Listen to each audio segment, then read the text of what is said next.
A podcast? Did your radio show get canceled?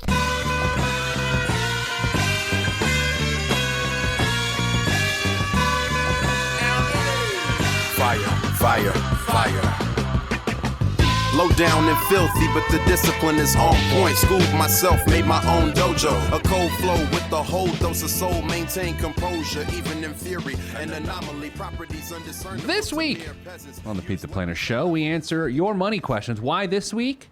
Because it's this week, and that's what we do on the show every week. This particular week, here are the 3 questions we're going to address. There's 4.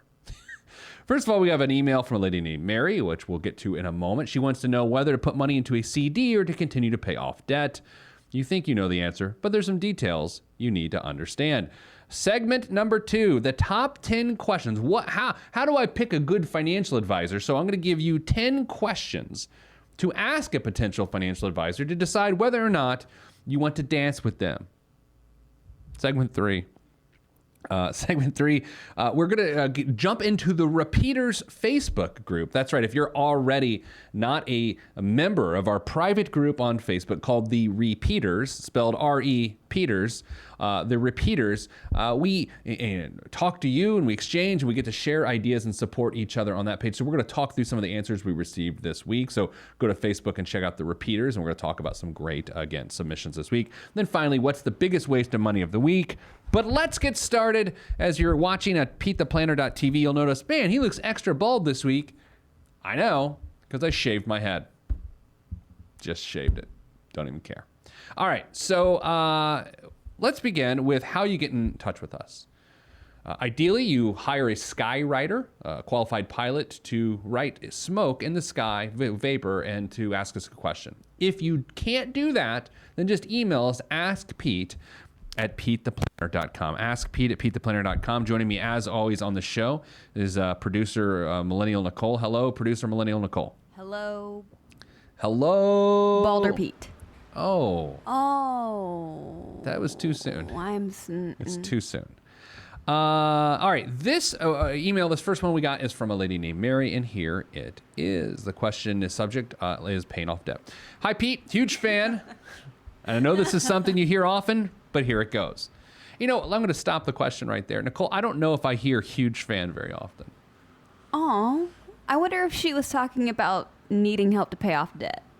Nicole, did I tell you the story about what happened when I did a teletown hall with a AARP this week? Yeah, you were flustered. You actually kind of... We got a prank call during this town. So, the AARP is a great organization, and I do work with them from time to time. And they do these teletown halls where they call out like 100,000 people, get a robo-dial, and then when people pick up, they go, hello, and they go, this is a teletown hall with AARP. If you stay on the line, we're going to do a live program with Pete the Planner, and people just listen. I answer questions. It's like a radio show, kind of like this, except I take questions. And in the midst of this, we got a major prank call that was, dare I say, epic and incredibly inappropriate and awkward. Continuing, I have a total of $47,000 in debt. Are you keeping track of these numbers, Frank? Yes, I am. Okay. I have it. Shh. We're working, Nicole. Quit messing around. I'll start calling you Nikki. Ew. I have a total of $47,000 in debt. So a total of $47,000 in debt. $3,600 is a prepaid funeral plan that will be paid off in 2021. Any questions with that? No, but I had to go back and reread that a couple times. Yeah. I'm like, oh no, you're in debt by paying for your own funeral right now. Yeah, it's a thing. That's a weird thing. Well, putting yourself in debt it's to pay for your own funeral? But it's better than leaving your loved ones with, I mean, she's a single lady, all the single ladies, Yeah. right? Oh yeah. So It's it's responsible. I don't know if it's weird, but it's the right thing to do. It just feels odd. Right, to be paying for, yeah. It's like buying toilet paper, you know? It's a weird feeling. It's the right thing to do. Touche, Pete. I'm glad you said touche. It's not, like touche, like you use it for your touche. Oh, buddy. Let's move on. $6,000 in credit card debt that is at 0% interest, and it'll be paid off early 2019. and $37,000 in a home equity line of credit that is at 4.75% interest. She makes, so I can just read it as her. I make $70,000 a year plus approximately $10,000 extra boarding dogs and renting a room at my house. Stone cold hustle. I was going to say, okay. Boarding dogs, it's just like people go on vacation, are like, if Fifi can stay with me, it's 10 grand. Is that what we're talking? Yeah, I think so. That's a pretty smart idea, right? I should get into that. Do you have to be licensed to board dogs? I would think so. There's got to be something behind there that proves you're trustable with a live animal for a couple days. I feel like I could bore dogs. You know, just tell them Yeah. stories they don't care about. They Tell just them look some at dad you. jokes. Did you say dad or bad? Dad. Thank you. You're welcome. I'm single. My house and car are paid off, and I contribute 10% to my 401k that has a balance of approximately 270,000 American dollars. I have $5,000 in savings. My question is, would it be wise to put a few thou in a 19-month CD that earns 2.5%, or should I just use it to continue paying off my debt? I really want to pay off this debt ASAP, and I'm doing my best to not incur any additional debt. Any suggestions? Thanks. Did she say how old she was? She did not. Let's guess. How old do you think she is? I say late 50s, early 60s. I'm with you. I'm going to go mid-50s to late 50s. And then the only reason that makes me say that is for the fact that she's accounting for pre-funeral costs. You know, I feel like someone yeah. in like their 40s still, who's still close enough Good to call, 40. dude. I Thank think you. you may have swayed me. Because Aha. my thing, I didn't say she's in her 60s because she didn't mention Social Security or retirement. So that's why I thought she was in her 50s. Maybe late 50s is the way to go. It's interesting that she doesn't mention retirement funds at all, though. She does. She has 270,000 in her 401k. Oh, you're right. Just kidding. I lied. Just kidding. Is that's what my kids say when they either do something wrong and they're like they're wrong and they knew it. They just say just kidding. Just like kidding. that alleviates their trouble. Or if they tell, like when you're a kid, do you remember when you figure out that if you tell a white lie and you get caught, all you have to say is you were kidding? Yeah. Yeah. And it exonerates you. Right, and you're like, oh, it's all okay again. Yeah. See, sometimes when I say something that I think is funnier or that maybe my special friend didn't think was Right. as funny as I did, I say, oh, just kidding. Yeah. And I run away. I don't apologize for my bad jokes or my dad jokes. All right, so here's what I think. I think, what do you think? I don't think she should put money, the $5,000 in savings. That's an emergency fund that someone should have. And honestly, this sounds terrible, but I don't know any other way to say it. It's not that much money, so much so that you feel like you have to get better interest off of it. Like I would be nervous to have $5,000, only $5,000. Yeah. So I would not put money into a CD because you No. never know when you're going to need that entire $5,000. I would be focusing on the things that have interest on them. The loans. Right, yeah, I would be focusing on those. But there's a bigger issue here. I think like what we don't want her to do is to use that $5,000 in savings. Oh, no. To pay off the debt. No. So that's where there's confusion with this because she's like, well, should I use some of that $5,000? I would presume that's what she's asking. Right. For a CD, or should I use that money to pay off debt? First of all, I don't think you should use any of the $5,000 for a CD because you need it more liquid. If you get a 19-month CD, then it's locked up and it creates an issue. But number two, you shouldn't use any of your savings to pay off your debt. You should use your income to pay off your debt. Like when you bore a dog or board a dog. I would be taking that $10,000 extra that she's making a year. Probably is.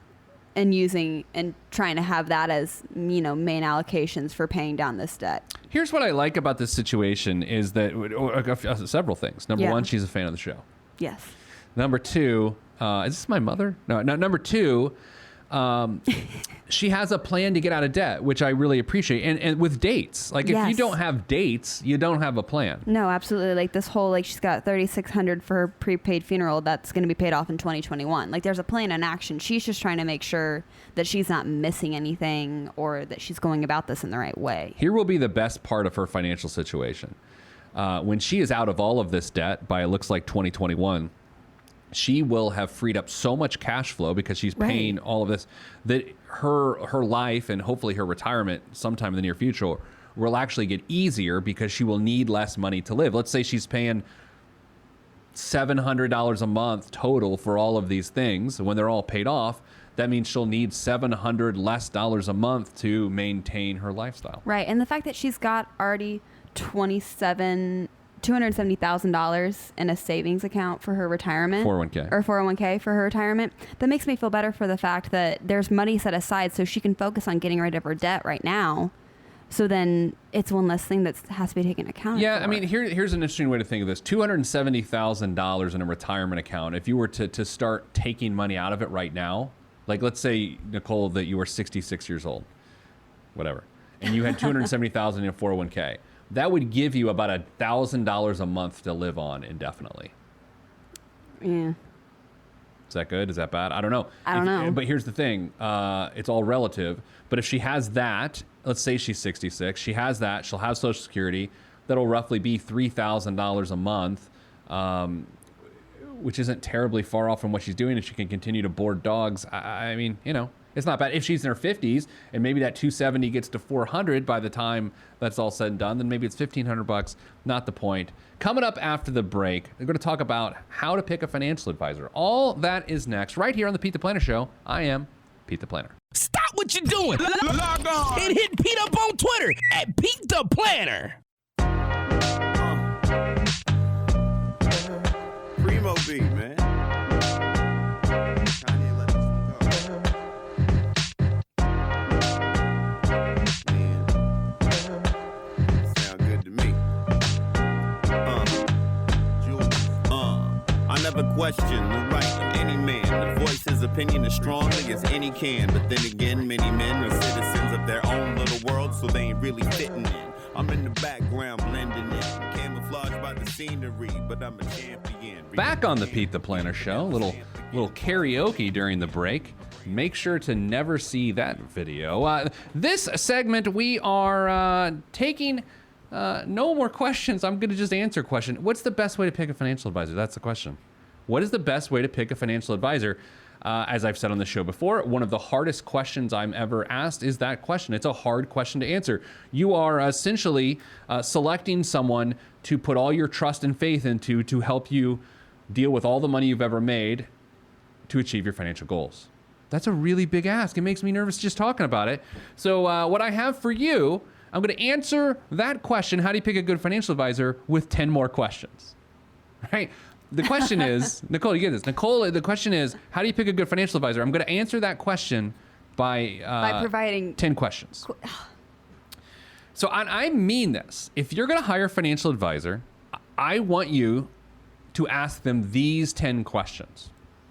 If you don't, by the way, remember or have the chance to write these all down, go to the podcast and you can find them. Podcast is what? Called Pete the Planner Show? $1 Million Plan. What's the name of our podcast? Anybody know? The name of our podcast Yeah. is The Pete the Planner Show. Good. And the repeat and repeat. Okay. Just go to iTunes, anywhere. Just go to PeteThePlanner.com. Anyway, here are the 10 questions. Search Pete the Planner in iTunes. Anytime you go to a financial advisor for the first time, take this list of questions. And by the way, interview at least 3 financial advisors. Don't just go to 1, go to 3 and ask them these questions. First question. Have you helped other clients in a situation similar to mine? If so, tell me about it. Now, this seems like a layup question, Nicole, because they can be like, yes, just like yours. I was going to say, it kind of does. But I want them to, I want to hear the advisor talk about the relationship and making that person make a key decision. Now, again, this question of all the questions is the one that could be fudged the most, the answer. But I still want to see a person talk through a situation. Well, yeah. And ask follow-up questions to that. Were they my age? How much money did they make in relation to mine? What was their biggest challenge? Why did they accomplish this or not accomplish this? That question opens up a lot of other questions, but it's a good question. Second question, important question. By the way, if you're watching at PeteThePlanner.tv, you will see I have an Incredibles Band-Aid on my tall finger. Is that what the kids call it? I guess. I hooked myself with a treble hook when I was removing a hook from a bass's mouth. What Incredibles character is it? I don't know. What's the mom? Elastigirl. Okay, that's what it is. Aw. Anyway, the funny thing is I have a Band-Aid because I hooked myself with a hook. Fish gets no Band-Aid. The fish gets no Band-Aid. Wah, wah. Second question, how do you get paid? How do you get paid? And I'm just telling you, there should be no stammering. There should be no lengthy explanation. No. It is, I get paid a flat fee that I'm going to charge you every quarter, or I get paid on the products I sell to you. I don't particularly care how they get paid as long as they're very upfront about it. Or if they say, oh, there's no fee at all, run. Lies. I don't know, lies is strong, but it's true. It is a lie. They get paid. If they don't tell you how they get paid, they're getting paid. Right? And if they don't tell you how they're getting paid, if they're like dancing around the subject. Run. There's just no reason. Why It's set a yourself basic up? question. Yeah. I think, there are two questions on this list that you have to ask all 10 of these, but this one really gets to the crux of it. If someone goes, well, run. If someone's going to be shicey about how they tell you how they get paid, why are you going to trust them with your monies? Question number 3, what services are included for the fees I'm being charged? Pretty simple, right? And I will say this is actually a really good question too, because if the person doesn't give you if they say investment management, or if they start making stuff up, things that don't even sound right because they're just throwing it in there, like you gotta by the way, you gotta listen to the answers too, and you have to decide, are these good answers? Number 4, how much access do I have to you? Good question. And it also has to do with how much access you want to the advisor. Not every client wants to meet with an advisor every quarter, all right? It just really depends. Next, what does fiduciary mean to you, and are you one? Fiduciary is a fancy word for an advisor that is bound to look out for your best interest, first and foremost, regardless of any compensation they may earn with the advice they give you. Okay, so Nicole, that is a real thing. Are you a fiduciary? No. Okay, so just to be clear, you are not bound to do what's in my best interest. Now, I'm not saying that's good or bad, but I just want everyone to be on the same page. Like, Nicole, as it exists right now, I am not technically a fiduciary. No. I don't need to be because I don't manage money anymore. Right. But that is to say, I am not technically bound on this show or in any capacity to do what is in someone's best interest. Now, Right. do I? Well, I think I do, but I'm not legally bound to do it. I think people should know that. So much so that I just said it. Right? Yes. I was just thinking of it. Yeah. I mean, like, I have no problem that I'm not, but I still do. But if someone like dances around the fact, well, I'm not a Yeah. fiduciary. Well, it's not that easy. Yes, it is Yes, that it is. easy. It's a yes or no question. What is your investment philosophy? I love this question because you as the investor have a particular investment philosophy, and you need to know if it matches up with your advisor. Now, here's the thing. They don't have to be the same. They just can't be in conflict. They can be complementary of each other. Like if your advisor's like, to beat the markets by 10% and to trade as much as I can to, all these sorts of things, that may go against what you're trying to do. Maybe you're just trying to protect your principal, right? So you need to understand objectives and philosophy. We're running out of time. A few more. What happens to me if something happens to you? Great question to ask your advisor. What's their continuation strategy? Right? If it's a one-person shop and they die in a car accident, then what happens to all your stuff? I hate to say it, but that's a terrible situation, and that could leave you in a horrible bind. Number 8, how do you secure my personal information? In this day and age, you have to ask that question. Does the person have modern filing system? Maybe they don't. We want them to have a modern filing system, but do they protect your information? Number 9, who has the final say if we disagree on a recommendation? Some advisors will actually say, I, as the advisor, have the final say. And maybe you want that. Other advisors will say, you, as the client, have the final say. And finally, number 10th question, before we move to the break. I think it's the most important question. Yeah. How am I to evaluate your effectiveness? That's a tough question. It's like, all right, let's say I hire you. A year from now, we're sitting here, and I'm saying, how effective was this person? How should I evaluate you? Watch them. Listen to what they say. Watch them squirm. And this isn't to cause pain to them or to say they're bad, but if they squirm to that question, what are you doing? You got to know the answer to that question if you're an advisor, and as a client, you have to ask it. Coming up after the break, we're going to read some of the repeaters' feedback from last week. All that's next on the Pete the Planner Show. I'm Pete the Planner.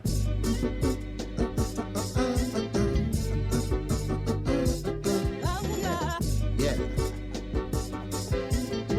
Axe hand on the beat. Yes, sir. Glass House. Yes, sir. Mr. Kinetic, Rusty Redenbacher. ATFU. Naptown. Yeah.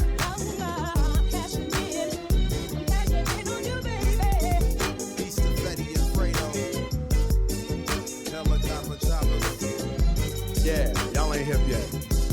Cashing in like the end of the game at the casino. I lean so the glare of the rear view don't hit me. Swiftly through the avenues and boulevards. Old soul playing on my speakers. Old soul but young in age, a boss player. Not from the Himalayas, but my fam gave me Gary, Indiana game. Grew up around the country, but the mindset was... Back on the Pete the Planner Show, I am your host of the program, Peter the Planner. On this segment, we're going to deal with the Repeaters group. And you're like, what's the Repeaters? It's a private group on Facebook. It's free to join. Just go to The Repeaters, where we just talk, us and you, and we talk about important things. And it's all a part of our program Repeat, which is part of our podcast. So go subscribe at iTunes to the Pete the Planner Show. On Tuesdays, you get this radio program. On Thursdays, you get Repeat, where we dive deeper into topics. Sometimes they're financial, sometimes they're not. Nicole Frankowski is my co-host of that. Nicole, this week on Repeaters, we asked the question, who is your financial role model? And the Repeaters had some really good answers. Yeah, they did. I was reading this one, and I think I've talked about this on the show before. I have a quick tear trigger. Oh, same. Like I am, I'll get choked up real quick. I got choked up reading this. And I might get choked up reading it on the air, even though I've now read it 3 times. I love this. So the question was, who is your financial role model? And a guy by the name of James answered. And oftentimes you hear people say their parents, right? And Nicole, and you even mentioned on Repeat this week that your dad is a financial role model of yours. And yeah. It was great. And you said why, and it's lovely. And I'm not dismissing that. But sometimes when people give a little more of the story as to why, not that this story is more remarkable than your story, but this is a pretty remarkable story. You know, you just kind of set it up to like the no offense. Yeah, I did. No offense, but this person's story is better than yours. Yeah, that's what you just said. It is. It kind of is. It's better than any story I have. I was going to say, yeah. I mean, this is a better story than any story I have. I'm going to read it. It's better than your story, too. You didn't have to call it out, though. It's so true. I'm sorry. Oh, okay, we'll let other people judge. So here we go. Dude, just read it. The question was, who is your financial role model? And James writes, my parents. They came to this country in 1986 at 37 years old, burning up all their savings to get here and starting at zero. They worked odd jobs and minimum wage until they could build a life. Eventually, they were able to bring their 2 children, my sister and I, who were 8 and 6, and we came over in 1987. So this guy's parents worked here for a year without their kids to establish a life in America.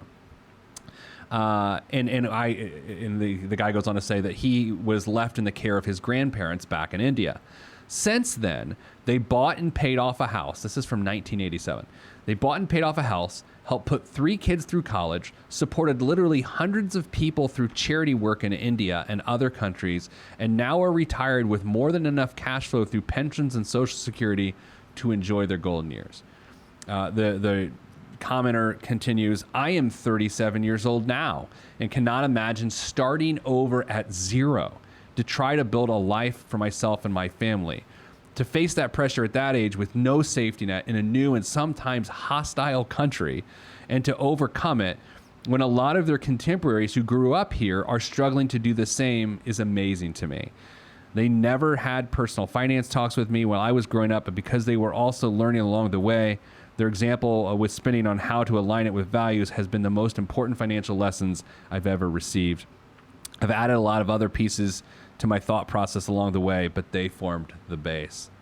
Dude, Nicole, that's amazing. It is amazing. You know, and I was kind of half joking about this story's better than yours, but he just tells a good story, right? Because you have a story that, yeah, there's not the aspect of probably starting at zero and being in a new country, but the base is still there. What our parents do, and that's actually what we're talking about next week on Repeat is what did you learn from your parents, right? And we learned powerful lessons like this. There just wasn't the added drama of being an immigrant, right, and starting at zero. But man, that's remarkable, isn't it? Yeah, it's that whole of our financial successes. I think we mimic versus either following the financial successes of our parents, or we mimic, you know, the opposite of whatever trials and tribulations that they had. Yeah, it's remarkable. It is. What other one? What comments did you like? We asked a few different questions in the last couple of weeks on the repeaters page. Who's your financial role model? We talked about who or what are your work-life balance tips. Right, and I think it's cool because this gives such an organic place for people to comment in a secure place where people are there for all the right reasons. So I think in light of that is why we've gotten so many great responses to the 2 questions that we've posted. It's been cool to see that a lot of them have been role models, our grandparents and parents, just people paving the way by just doing what they were supposed to. There was one comment that, and they noted that even though this was, you know, a couple years back, her grandparents paid for everything in cash and paid off their home in a year. What? They paid off their home in a year. So that means that their salary was larger than the value of their home. Yes. So they paid for everything. She says, my financial role models are my maternal grandparents. They are, simply put, amazing. They paid off their house in a year. They paid for cash for everything and never used credit cards. My grandpa was one of the most generous people I've ever met and would often donate to many people and causes anonymously. My grandma, who is still living, is a frugality queen and can make a dollar stretch like no other. See, that's great. Even like, I'm just sitting here thinking, Nicole, now I'm thinking out loud, that, man, it seems pretty unrealistic to be able to pay off your home within a year of buying it. But I don't think the point is, well, if you can't do that, you're not doing it right. But it's definitely inspiring. Right. There were sacrifices and, you know, there was discipline that was made there for them to not only have a down payment that was sizable enough for them to make, you know, a big jump going into it of what they had left to pay off. But then the fact that they made a priority to not have a housing payment once they bought that home, it shows that they did not overhouse themselves, that they made the decision, you know, that they made a smart decision about their housing. If you're just joining us, we're covering some of the comments from folks in the Repeaters private Facebook group. You can join that. All you have to do is go to Facebook and search the Repeaters, and you'll be part of our private group. And we just talk about personal finance topics. I thought one of the questions we asked last week, some of the answers were interesting. What are your work-life balance tips? A guy named Alvin had some good perspective here. Taking time off that has nothing to do with a vacation has been very helpful to me in balancing all that life throws at you. I've often heard this practice referred to as a mental health day. These days allow me to get a few extra hours of sleep, a quality workout in, an opportunity to run errands, and at least 1 or 2 leisure activities. It is like having a weekend during the middle of the week. Also, learning to say no allows for balance. When I ask myself, does saying yes to this request get me closer to my goals, results in a no answer, if it results in a no, then the answer is no. The only exception is if I'm helping a family or friend that I want to be of assistance to. Nicole, I'm a huge proponent of mental health days as it relates to work-life balance. And around our offices here, we highly encourage those to take mental health days. I liked another one too. Was there was a comment of she puts her phone in the kitchen drawer when she gets home so she's not distracted when she's spending time with her family, and it's one of those what a great. Gosh, I wish I did that. I know, I do too. Especially in the mornings too, of staying off your phone. I think it's important to stay off your phone, and case in point, I've not been on my phone very much during a lot of the mornings this week. This morning, decided to jump on my phone and dig into some things, and I had a not so great morning and left kind of frustrated not having a nice conversation with my special friend. Yeah. And all of it goes back to a lot of us just are constantly consuming and consuming and consuming content I know. when we don't need to be. And then you heard Return of the Mac, and it all got better. And then it all got better. Let's do this. Let's take a break. We'll come back with biggest waste of money of the week and more. This is the Pete the Planner Show, and I am Pete the Planner.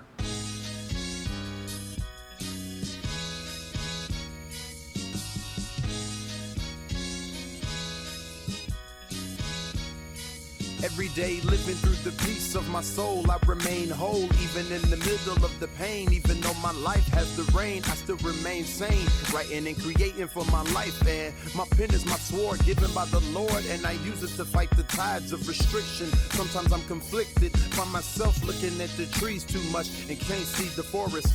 Enemy shall inherit the earth, and I want to inherit something other than the high blood pressure and diabetes. So work is what I gotta do. Stay true to my enemy and water the trees that I sing from, and look out for the lumberjacks. Running with the gale force wind at my back. Swift and enduring, I remain calm. Swift and enduring, I remain calm. Swift and enduring, I remain calm. This lays great errors to rest. Let me Back on the Pete the Planner Show. I'm Pete the Planner, talking now. What is this week's biggest waste of money of the week? Nicole, I've been doing 2 biggest waste of money weeks, so many things waste money. This one does too. Do you want technology or food? Which direction you want to start? We got 2 biggest waste of money of the week. Let's do technology first. You can always submit these via Twitter at Pete the Planner. You want to do technology? Yeah, let's do technology first. All right. So this week's biggest waste of money from a technology standpoint is Bose Sleep Buds. Initially launched as a crowd-funded funding curiosity, Bose Sleep Buds are now available to everyone who wants to help getting a good night's sleep. These tiny earpieces use noise-isolating tips to help drown out unwanted noise and a library of 10 preloaded soothing sounds to mask any remaining disturbances. 3 sizes of tips ensure a comfortable fit, a charging case ensures they're juiced up, and a companion app lets you customize settings like volume, your preferred sounds, playback time, and alarms. They are $250. Now, Nicole, I have to sleep with sound, like a sound machine. Do you really? I did not know that. There's a very practical reason why, and I'm going to play my sound for you right now. It is a heavy rainstorm. Oh. Now, does it make you have to get up in the middle of the night to go to the restroom? Maybe sometimes. Probably, yeah. But here's why I do that. Okay. Because I sleep in a different bed at times, it seems like every single night, because I'm on the road. And if I'm in a room, an unfamiliar room, with an unfamiliar mattress, an unfamiliar pillow, I need some consistency so my brain knows what to do. So I play that sound every night, no matter what room I sleep in, and it makes me sleep better on the road. Yeah, Okay. I totally get that. Now, this is a free app on my phone called White Noise. There are hundreds of sounds you can use, and it was free. You can even do custom sounds. Custom? Look at this one. I made What this the one, heck? and it's a picture of my dog Ernie. Ernie. And then here's the sound that plays with it. Sleep. Yeah, it's just me telling myself to go to sleep. I never use that one, but you could customize it. See my point? Yeah. You can if you wanna.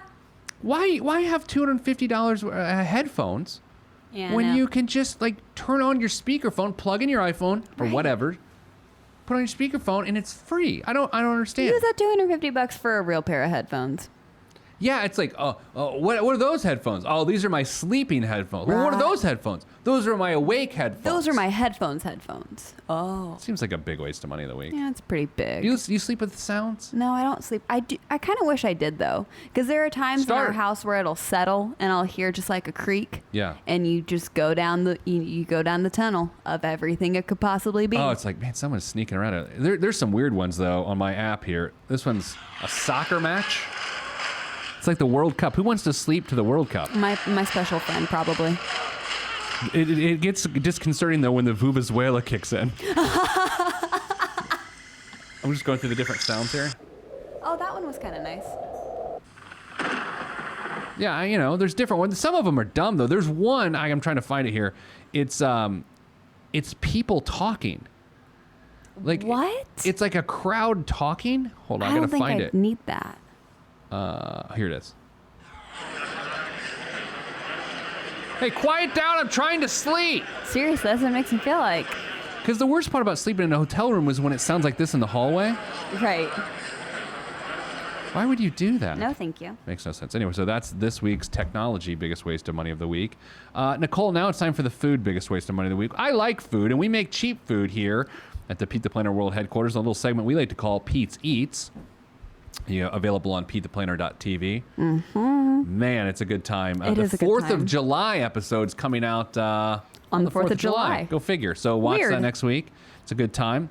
But this week's biggest waste of money of the week is the Don Wagyu A5 Ozaki steak sandwich. The Japanese sando, a sandwich where the beef is breaded and flash fried to give it a crispy exterior and soft interior, is quickly gaining popularity here in these United States. Wall Street-based Don Wagyu will be serving the most expensive version in America. The nearly $200 sandwich starts with a 5-ounce cut of Wagyu, sourced from a single farm and aged for 36 months. Oh my It's God. then breaded with panko, fried, and placed on crustless squares of white bread.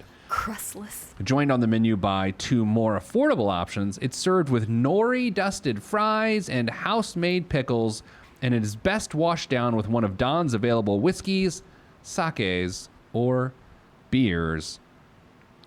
Almost $200 for a sandwich, Nicole. Oh my God. No, thank you. I mean, I'm seeing a picture of it here. It looks, I mean, I don't know. I'll be honest. I love steak. Yeah. I love sandwiches. I don't like a steak sandwich because then you've got, there's a me either. a chewiness to No. bread issue. Right, and I feel like I'm destroying the steak before I'm actually getting to enjoy it on the sandwich. Now, if it's a sliced steak sandwich, I can do it. But a whole Right, steak, it's like a nah. ribeye sandwich. I'm like, you crush the bread, Yeah. and you're grizzly, and that seems like a big waste of money. No, thank you.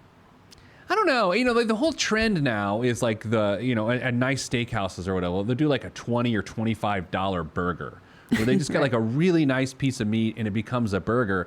But I'll be honest, we did burgers on the 4th of July episode of Pete's Eats, and they were frozen burgers from Costco, bought in bulk. Yeah. I mean, that couldn't have cost it. I mean, what was that probably? $1? Not even $1. It couldn't have been $1. It was probably 30 cents for the patty we made. Right. Not a $25 piece of meat. It was good. It was really good. I mean, how much better are you making a big part of the burger or the toppings on the burger? Why would you put all the toppings on a $25 burger? Sigh. These things keep me up at night.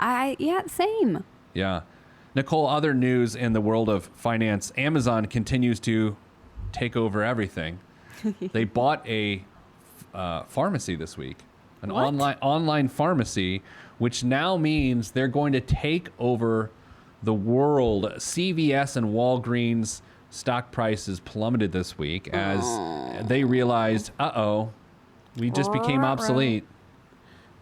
What do you think they're going to buy next? What is Amazon going to buy next? I just had the thought, like, what haven't they bought? Like car question. dealerships? Yeah, that's a good. Wow. Right? That's You like really it. got to the point. Thank you. Jeez, that was astute. So yeah, when this all happened this week, Amazon, the news of Amazon buying this pharmacy called some PillPack, it decreased the market value of its 8 nearest competitors in the pharmacy space by $17.5 billion.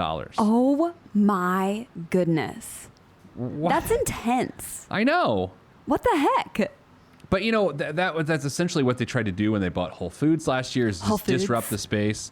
It's all about distribution, right? Because Right. if you can, distribute groceries via Amazon or Amazon via the grocery store, you can go pick up stuff. Now you can maybe put these pills in Whole Foods, and then you can put pills on Amazon.com. It's just crazy. It is crazy. But it's one of those two, even with them going into Whole Foods like they have, it's still, I feel like it hasn't disrupted the market enough, especially within the health food space. we don't usually talk, investments on this micro level on this show, but I just want to illustrate something here for a moment. 5 years ago, so let's say it's July 1st of 2013.